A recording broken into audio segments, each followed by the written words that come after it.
Lady Hillary Clinton, former Secretary of State, did take questions yesterday and rebutted what she said Republicans were selectively approaching.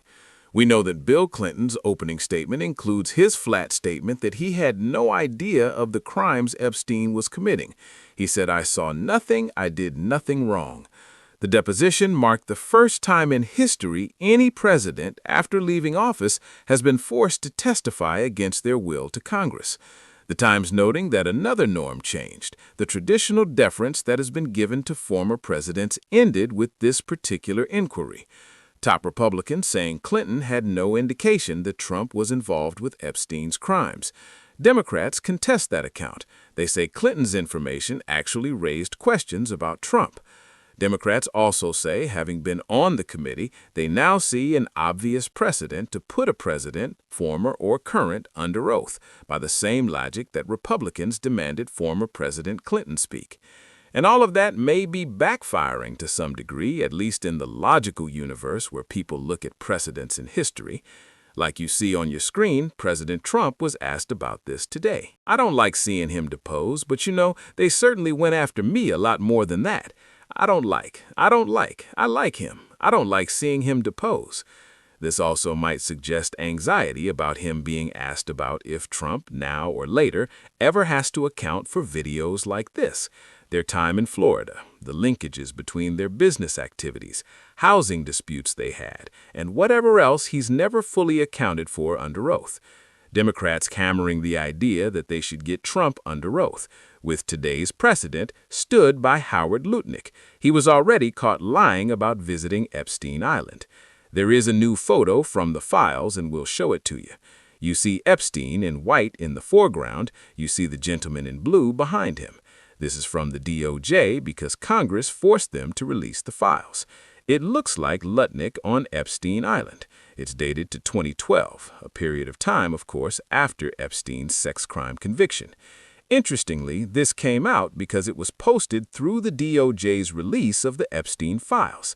Then it was removed. It was taken down, even though obviously once it's on the internet, somebody's got it, but they removed this photo of all the photos under pressure.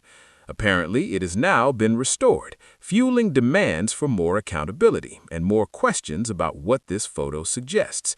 Lutnick, under pressure by the files, admitted that he lied and had visited Epstein on the island with his wife. This photo is, as you can see, it shows what it shows. His wife does not appear to be in this picture.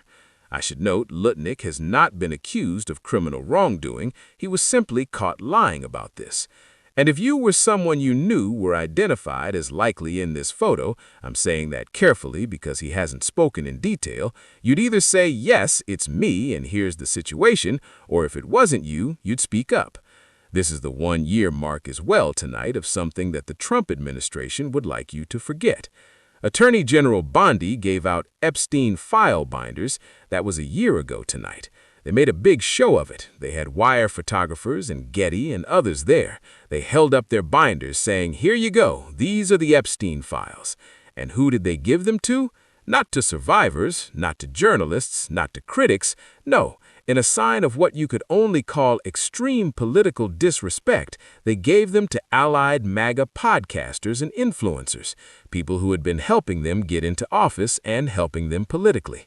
They lied to their own people with binders that were mislabeled and not full of the real files. Take a look. The Department of Justice suddenly says there's no client list, there's no blackmail operation, Epstein definitively killed himself, you're not getting any more documents, thank you, goodbye. No more questions. My reaction was, what are you talking about? They trotted us out right in front of the press pool, which I didn't appreciate. Once we looked at it, we realized we didn't have anything that anybody else didn't already have. Now we have to be clear. Under law, they did release millions of files. That's the difference. The reason we know that the old files were fake, among other things, is how many actual real files finally came out. And yet, as NPR reports, they withheld and removed Epstein files relating to Trump that include interviews the FBI apparently conducted with an alleged Trump accuser. That's where we land tonight. One source told investigators he had a falling out with Epstein due to a land dispute.